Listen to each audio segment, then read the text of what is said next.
bercerita, cerita bermakna. Ayo kita bahas bersama. Segala problema hanya ada di Markombur.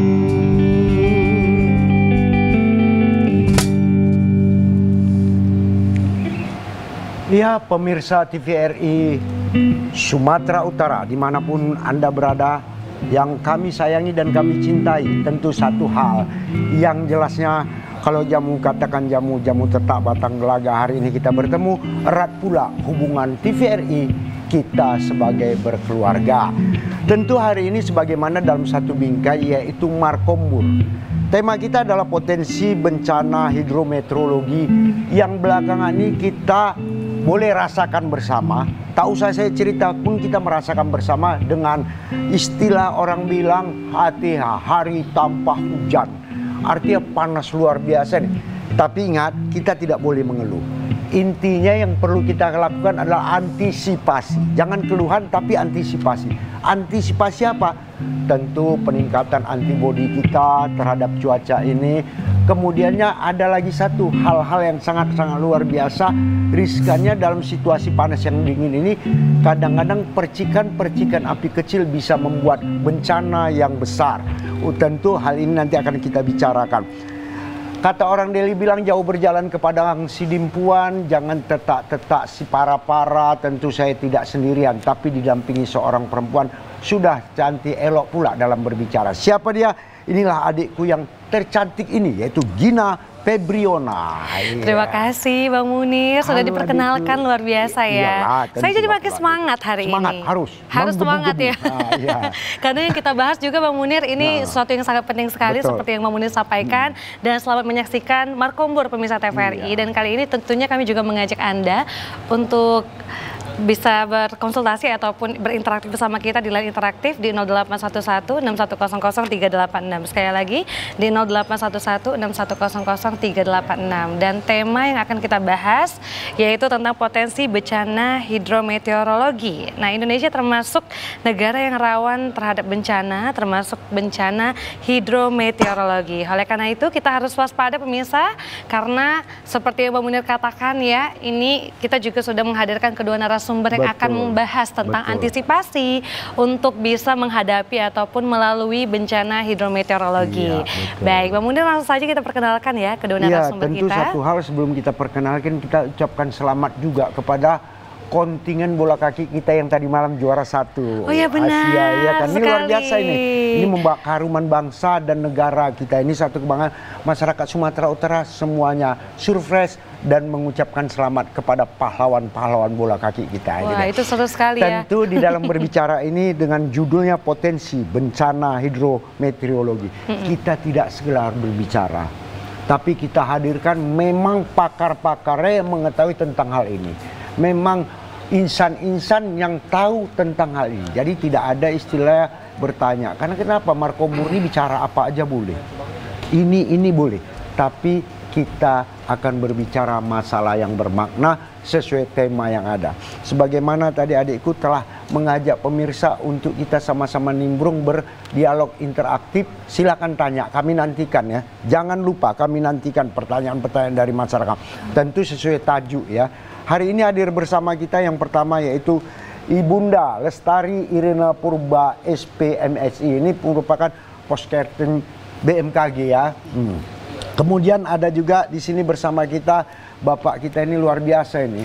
Ini gagah, ganteng, orang yang peduli, yang tidak kenal letih. Ini dia Bapak Manutur Parulian Naibao Esos SAMSI. Ini merupakan Kabid Pencegahan dan Kesiapsiagaan BPBD Sumatera Utara. Selamat datang Abang Daku, Ibu Daku. Ini luar biasa, artinya kalau dibilang orang diperah, batang diperah, jangan dimakan si ikan teri. Kehadiran Bapak meningkatkan marwah, apalagi kami keluarga TVRI. Ini luar biasa. Bagaimana kabarnya Bapak Manutur? Sehat? Sehat. Panggilannya Pak Manutur ya? Iya. Baik. Kalau Mbak Lestari ya, benar ya? Gimana kabarnya? puji Tuhan sehat. Sehat, luar biasa. Ini banyak pertanyaan Pak, Mbak, yang akan kita tanyakan hari ini. Mungkin juga pemirsa juga akan berinteraktif juga nih bersama kita ya. Ini Bapak sama Mbak juga udah nggak asing lagi pemirsa. Sudah beberapa kali juga kita undang di TVRI. Pastinya akan memberikan solusi lah ya untuk pemirsa TVRI. Saya punya banyak pertanyaan, boleh saya dulu Bang Munir? Ya silakan, jangan berebut kita. Nanti kalau berebut bapak-bapak, ibu-ibu yang mana yang mau nggak dapat jawab kan katanya. Mungkin ada yang baru dengar pemirsa tentang bencana hidrometeorologi. Sebagian dari pemirsa mungkin masih ada yang asing tentang bencana ini ya. Mungkin kita akan bertanya dengan Mbak Lestari dulu. Mbak Lestari boleh kasih tahu kita apa sih yang dimaksud dengan bencana hidrometeorologi, kemudian apa saja yang termasuk dalam kategori bencana tersebut. Silakan. Oke, selamat siang nih. Bencana hidrometeorologi sendiri adalah bencana alam yang disebabkan oleh perubahan iklim. Dan bencana hidrometeorologi mungkin sudah sering dialami oleh masyarakat, apalagi semakin tahun bencana hidrometeorologi semakin meningkat jumlahnya.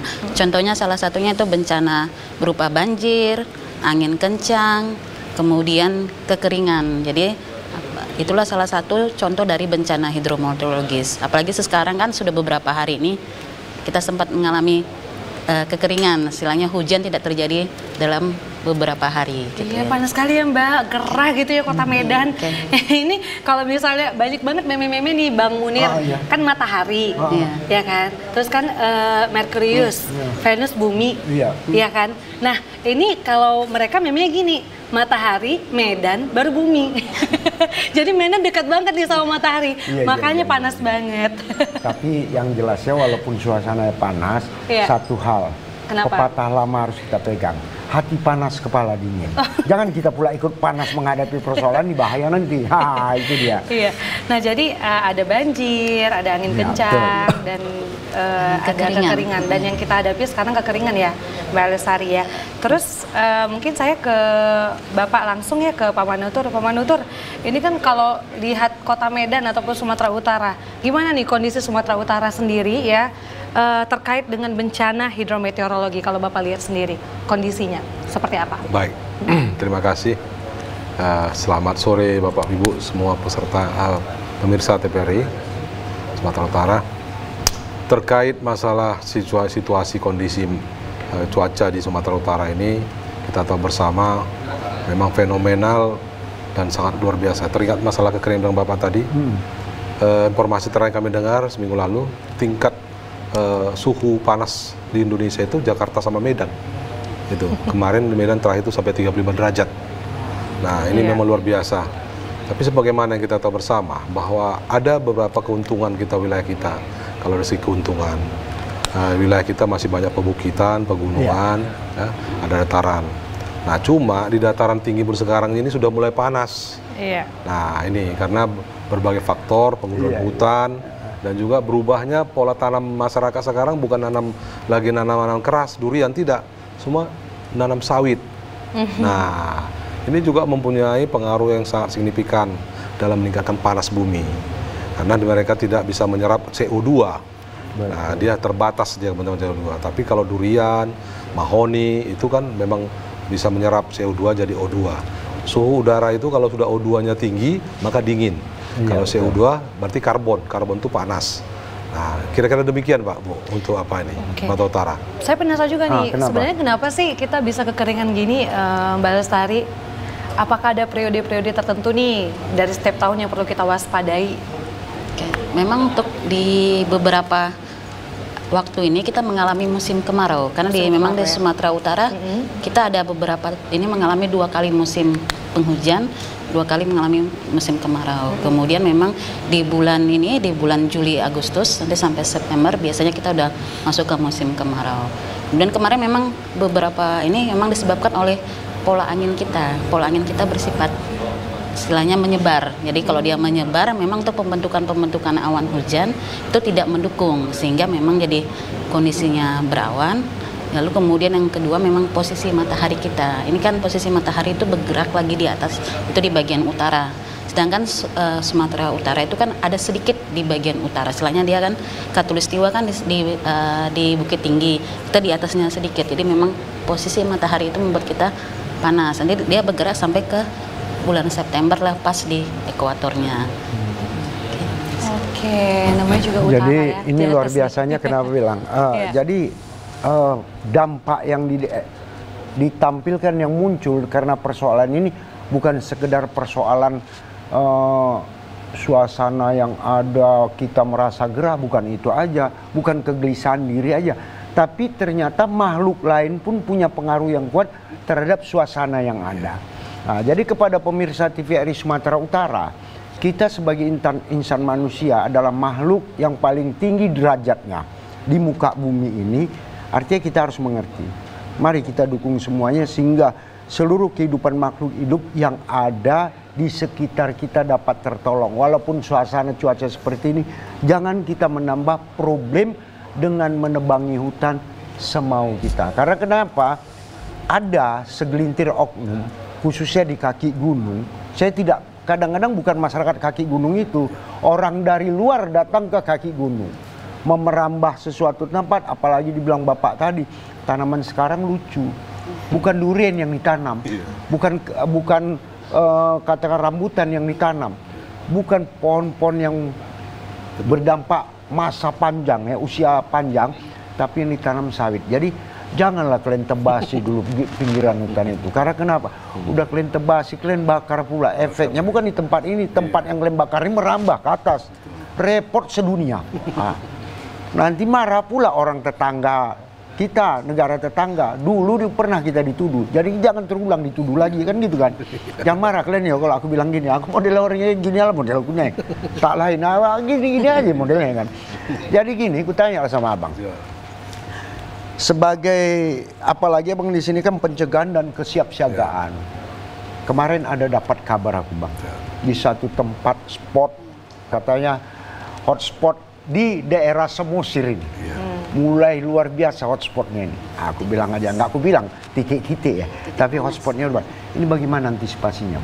Nah, jadi kan kadang-kadang perlu juga macam masyarakat di sana udah dibentuk juga katanya tim relawan untuk peduli kepemadaman kan gitu.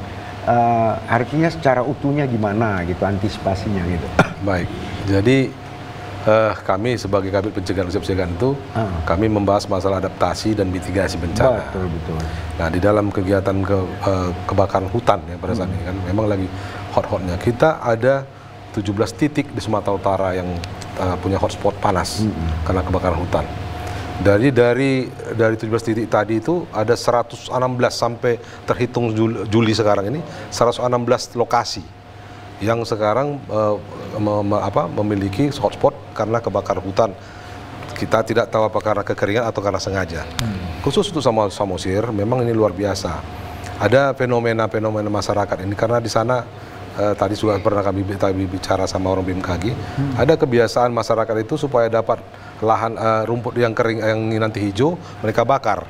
Nanti ke depannya nanti tumbuh lagi rumput yang hijau biar tanaman daripada untuk masyarakat ataupun yang punya ternak. Tapi tidak hanya di situ.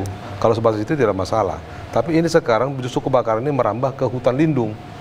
Nah, hutan lindung ini sekarang banyak selain tanaman mati, ya pohon-pohon besar mati, dan ada juga binatang-binatang itu sudah banyak mati. Harimau sudah banyak mati dan lain-lain. Jadi situasi pada saat ini Samosir, Kabupaten Samosir kita arahkan supaya siaga bencana. Nah, mereka sedang mempersiapkan kondisi. Selain siaga bencana, mereka juga siapkan sekarang siaga kekeringan. Nah, tadi pagi rapat kami dengan seluruh kabupaten kota di Sumatera Utara langsung dipimpin Pak Kaban, BPBD Sumatera Utara, Pak Tuata, menyampaikan bahwa di Samosir itu pada saat ini mereka meminta bantuan untuk motor tangki air. Memang secara logika kita berpikir kok bisa kekeringan di pinggir Danau Toba, kan begitu.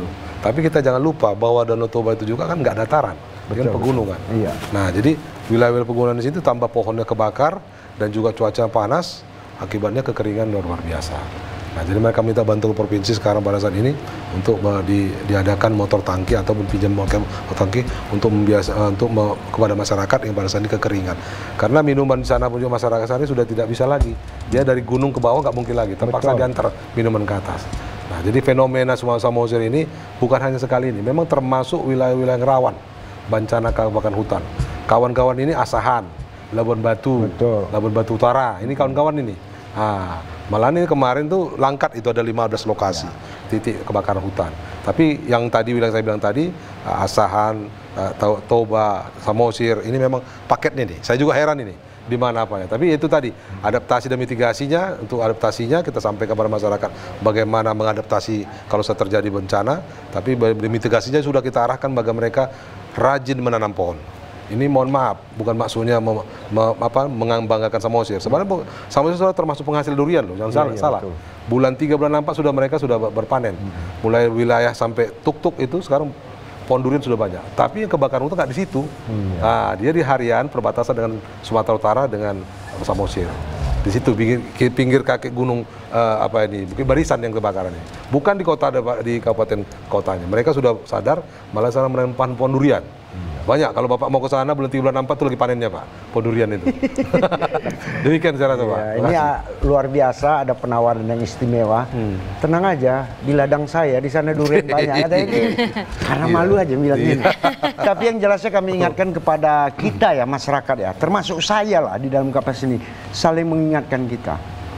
Kalaupun harus membakar lahan, artinya sebelum mati jangan tinggalkan. Ya. Itu ingat, bukan kami melarang. Karena kadang-kadang kearifan lokal itu ada keyakinan masyarakat. Lalang yang kering dibakar akan menjadikan humus tersendiri, membuat subur daripada tanaman. Tapi peringatan, saya ingatkan, sebelum dia betul mati, jangan kita tinggalkan, nanti bisa merembet ke tempat yang lain. Nanti kita tahu apa dampaknya dan apa pula sanksinya. Nanti kita akan kupas juga ya pemirsa. Jadi jangan tinggalkan, kalau kata orang terasi batang terasi, diambil orang si ikan teri. Kalau mau tahu bagaimana kita menciptakan solusi, jangan pindahkan channel TVRI. Ya, tentu kata orang pula, ambil batang di para-para, jangan ditangkap si burung belati. Sungguh datang Bapak yang punya dan tahu akan ikon berbicara. Tapi sebelum kita lanjutkan, elok kita minum sambil dengarkan musik.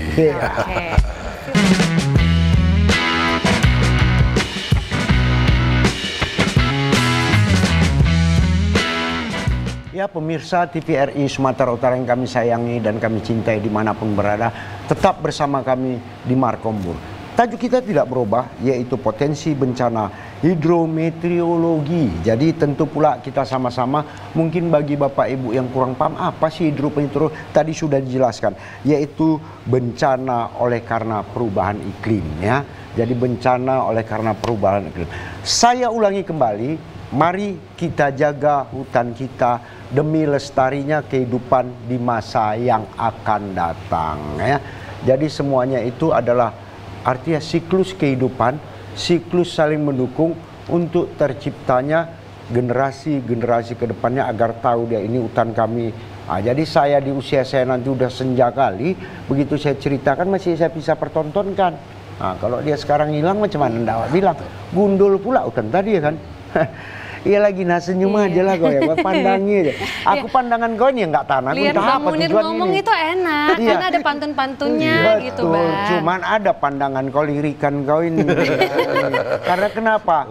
Kalau orang dikelik, batang dikelik, tetak si batang jati melirik, boleh melirik, jangan tertanam di dalam hati. Ya, gawat nanti kita kan. Cakep. Bang kan cuma senyum loh Bang, ya kan.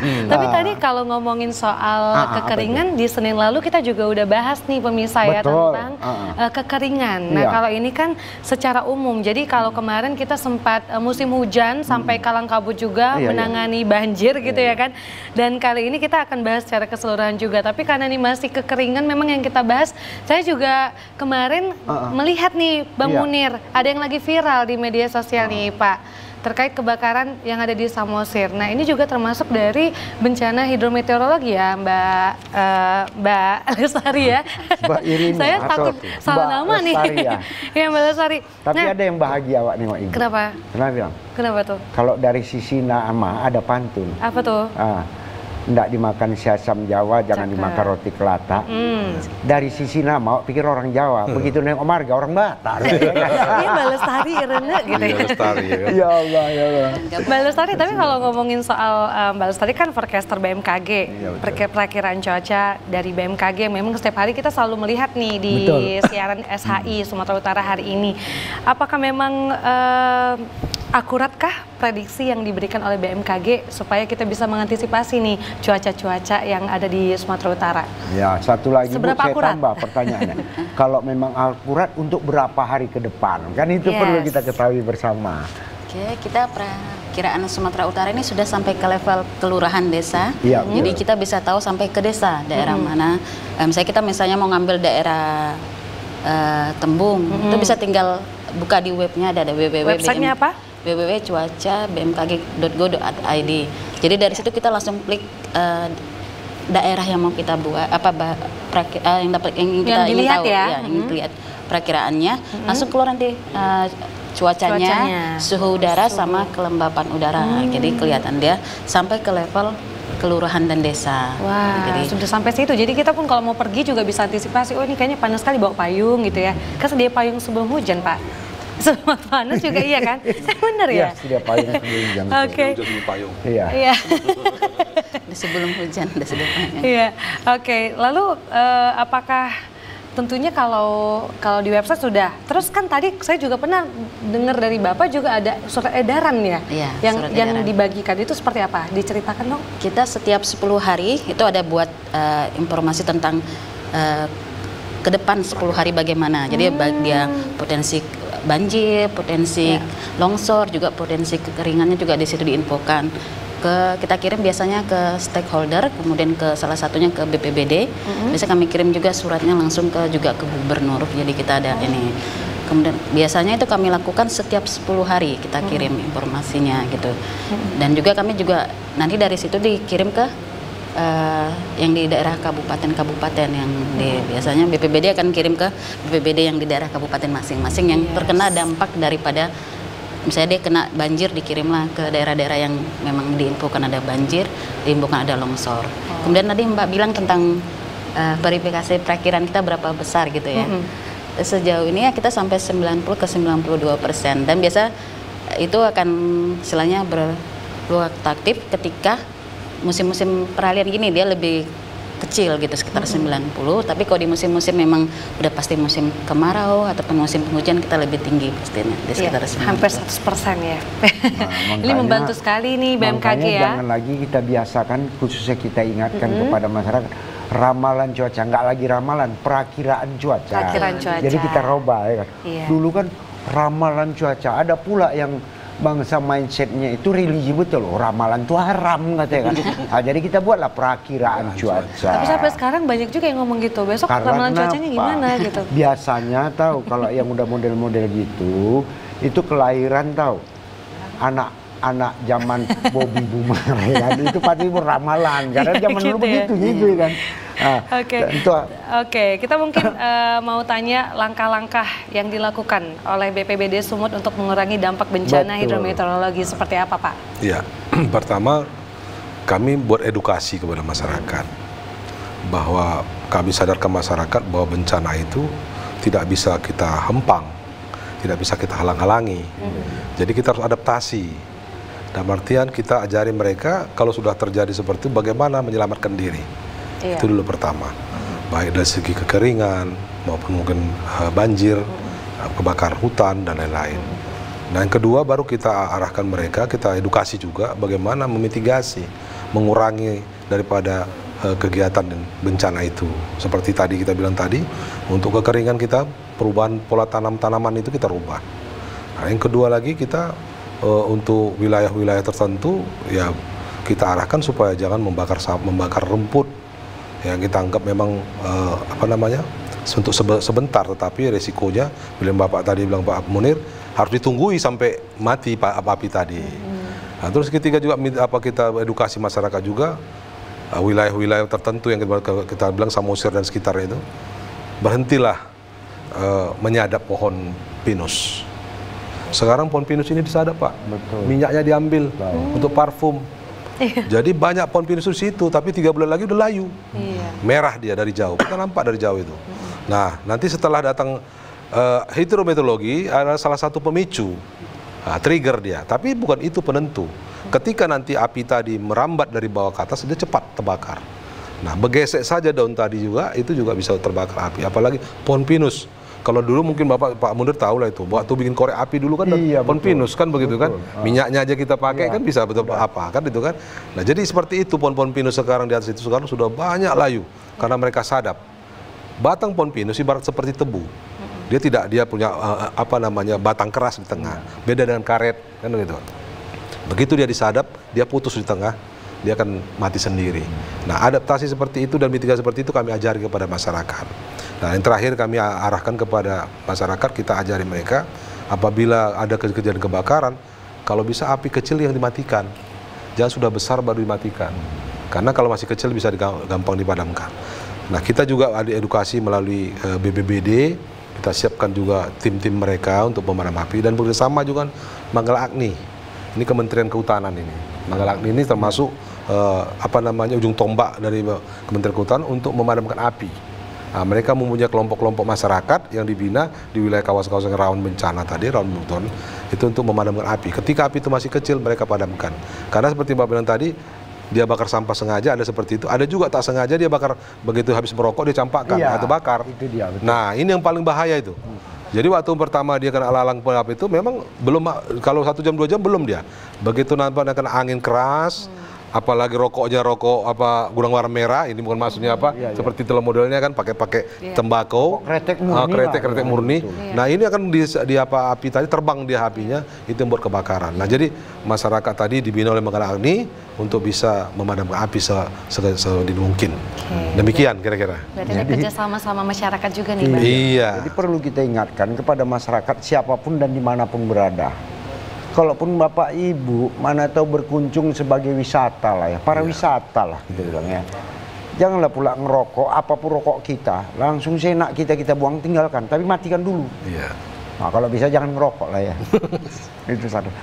Kemudian hal lain, kita ingatkan juga, apa saya mengadopsi apa yang disampaikan oleh Bapak Manutur tadi, yaitu jangan tunggu besar baru sibuk kita mematikan. Kalau bisa yang kecil pun tak usah kita hidupkan, kecuali untuk kehidupan kita, kan gitu kan? Masak nasi. Masak nasi. Nah, jadi janganlah pula pinggir hutan. Begitu juga di dalam hal ini, hutan pinus itu dari zaman dulunya untuk daerah pinggiran Danau Toba ya, itu sangat-sangat indah, menambah nuansa keindahan. Memang satu sisi punya nilai ekonomis yang Bapak lakukan, sumber kehidupan. Tapi sisi lain, bumi menangis. Kenapa menangis? Karena dia akan tergesur dan tergerus oleh tangan-tangan piawai. Saya nggak bilang tangan-tangan nakal, tangan-tangan piawai yang menyadap pohon pinus untuk diberikan menjadi minyak.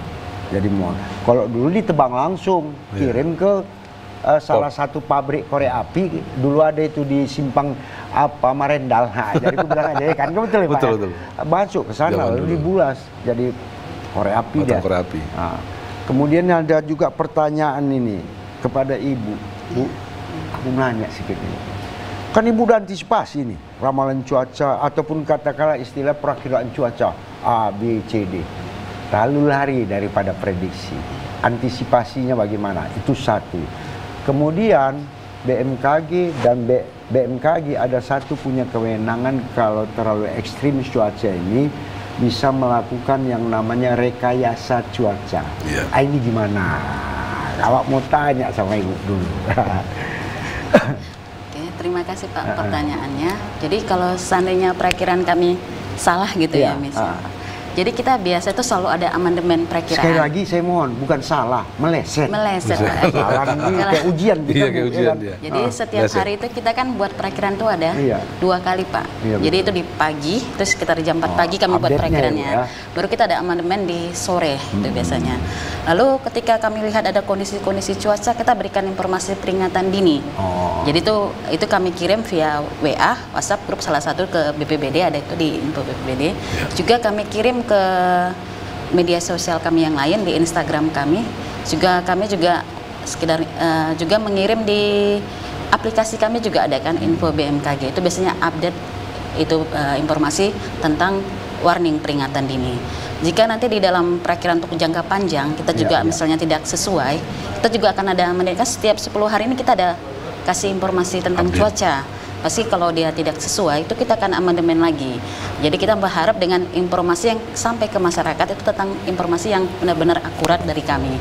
Jadi kami nggak, istilahnya kalau kurang nasihat kami pura-pura nggak, kita selalu akan ada amandemen. Jadi yang sampai ke masyarakat itu memang benar-benar perakiraan yang sudah ya hampir 100% lah benar. Amin. Ya, itu. Jadi tentang rekayasa teknologi itu kan, rekayasa cuaca biasanya kan ada badan sendiri Pak, namanya BNPT, itu tentang membuat teknologi modifikasi cuaca. Itu biasanya kami harus kerjasama dan itu biayanya juga nggak sedikit. Betul, Pak. saya tahu. Jadi kayak seperti kemarin ada pertandingan yang F1H2O, mereka kan sangat istilahnya sangat pertandingan itu sangat, kalau ada aja cuaca yang seperti angin kencang, hujan itu pasti akan menggagalkan race pertandingan itu. Jadi biasanya kami akan bikin hujan buatan. Kita mengajukan kepada misalnya ke pemerintah, kan itu kan ke injerninya, bahwa kita ajukan ini perakiraan kami begini, kita bakal ada hujan, tapi race tetap dilakukan. Mereka akan istilahnya lebih rugi mereka menggagalkan daripada membuat modifikasi cuaca. Jadi mereka akan ya udah saya buat, baru kita ada kerjasama dengan BNPD. Itu biasanya banyak ini istilahnya orang yang kita gunakan itu banyak ini, dan biayanya tidak sedikit. Seperti kemarin ada kita kerjasama dengan ini PT Inalum juga, mereka masalah tentang debit air di Danau Toba itu juga ada kerjasama, tapi ya itu kembali kepada biaya operasional. Jadi kalau biaya operasionalnya cukup untuk membuat modifikasi cuaca, BMKG ikut serta dalam kegiatan itu gitu. Biasa. Jadi memang beda sama kearifan lokal, karena kalau kearifan lokal orang mau pesta ditengoknya cuaca mau hujan, panggil ya pawang hujan ya kan, istilahnya ya kan. Ya Allah, Robby nakal ya lagu ini. Tapi itulah namanya masyarakat, pemirsa TVRI Sumatera Utara. Kita tidak boleh mengecampingkan kepiawaian baik secara kearifan lokal atau ilmu pengetahuan. Apakah ini penting? Sama-sama pentingnya. Tergantung keyakinan kita dari mana titik kita pandang untuk memulainya. Jadi jangan salahkan si A, si B nih. Namanya manusia lah. Tak luput daripada kilap dan salah. Itu kodratnya manusia. Kalau sempurna dia itu tak ada. Ini Allah Subhanahu Wa Taala itu. Ini Tuhan yang Maha Kuasa. Ya kan Ji? Yes, betul. Awak ini lagi nih, dia senyum ya. Ya. Jadi intinya gini, banyak yang mau kita bicarakan. Kalau kata orang kerakap batang kerakap, tebang-tebang si batang timun, banyak yang mau kita buat cakap. Tapi break dulu lah kita. Boleh. Kita dengarkan musik.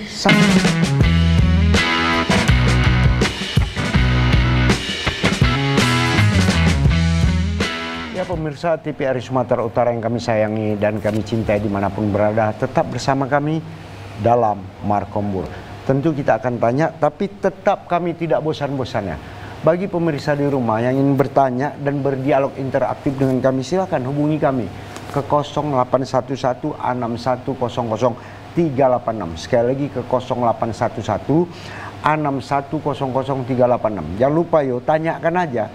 Artinya gini, kenapa lebih baik kita bertanya daripada nyebarkan gosip. Kenapa aku bilang gitu? Kadang-kadang awak tak paham, tahu jelaskan sama orang, bersera orang yang jelaskan. Salah semua jadinya. Jadi tanya aja sekarang ya. Ayo, mari. Tenang-tenang aja lah. Pokoknya dapat poin, dapat kredit, dapat apa semua.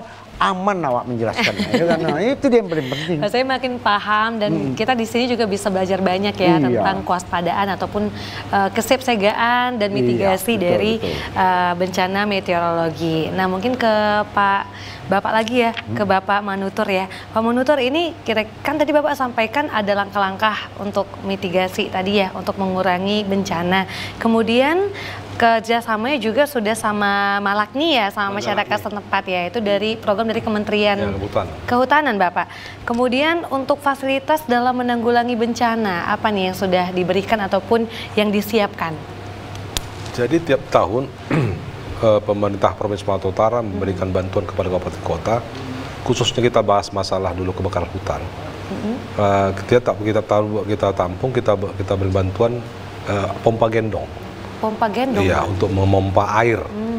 Nah, jadi digendong dia, dibawa. Jadi kalau ibarat kalau pompa air kita sekarang dari sumur ke darat, nah sekarang digendong dia untuk memompa. Nah, tetapi pada saat seperti ini kesulitannya itu tadi bahwa air pun tidak ada lagi gitu loh. Nah itu, jadi terakhirnya mengantisipasi air tidak ada lagi, maka kita berarahkan masyarakat menyiapkan pemukul api, ya itu juga kita bantu kepada masyarakat yang terdampak kepada yang selalu ya, karena kita tengok ini polanya ini kayak pola makan minum obat. Terjadwal lah jam 8 pagi, jam 1 siang gitu, jam 6. Begitu juga ini, setiap bulan 5, bulan 6 sudah mulai gawat nih. Iya. Gitu udah mulai kering ya Pak, nggak ada jadi air. Jadi sudah terbiasa. Nah, kan sebenarnya pola ini sebenarnya bisa kita ini kan kepada pemerintah kabupaten kota. Iya. Tapi kembali lagi tadi masyarakat tadi, ya banyak kepentingannya. Nah, jadi antisipasi kami buat sekalian selain edukasi, kami juga buat bantuan kepada masyarakat. Nah, habis juga kita berikan juga pada pemerintah kabupaten kota penekanan bahwa bencana ini tidak hanya milik daripada provinsi, tapi milik juga kabupaten kota. Iya. Nah, seperti tadi kami ada rapat koordinasi seluruh BPD kabupaten kota, justru bertanya, kami Pak, tugas kami bagian untuk kebakaran hutan ini apa katanya. Sementara data yang dari Magelang ini kami terima ada sekitar 15 spot yang kami terima mereka kebakaran hutan. Tetapi begitu kita cross check sama BPBD-nya, dia nanya urusan kami apa? Itu kan urusan kehutanan, urusan kami apa? Nah ini dia.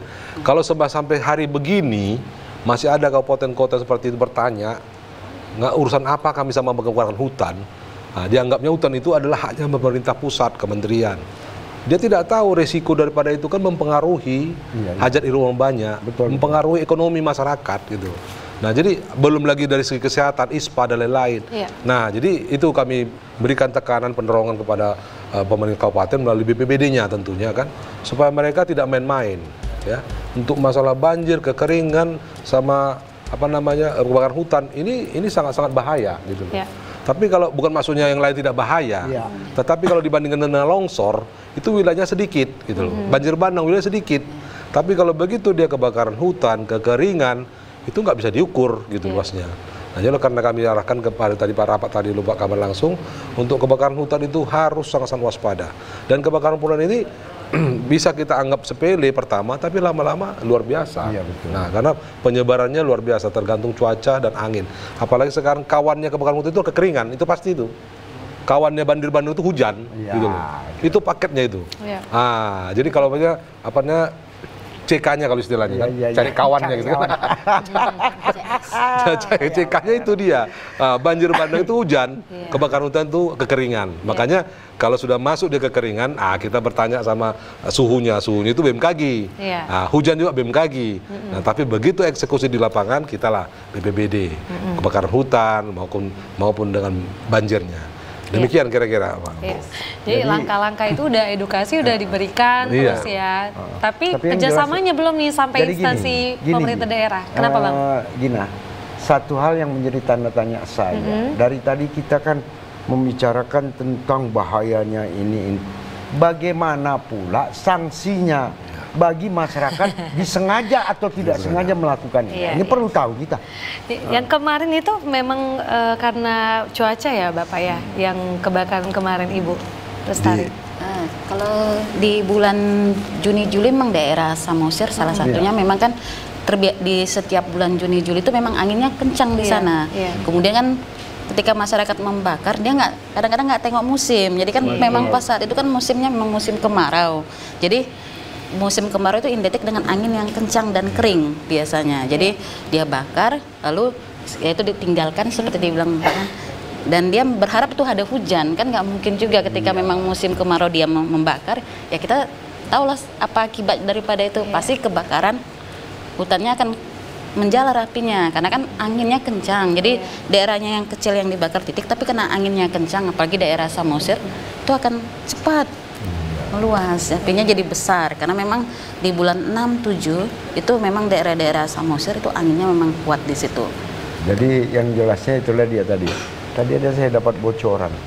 Mau saya tanya juga nih, berapa jumlah kasus katakanlah kebakaran yang hutan yang terjadi sampai Juni ini. Nah, ini awak mau tahu sama Bapak. Boleh Pak, sekalian itu tadi ya pertanyaan pertama, sanksinya seperti apa Sanksinya Pak? apa bagi masyarakat?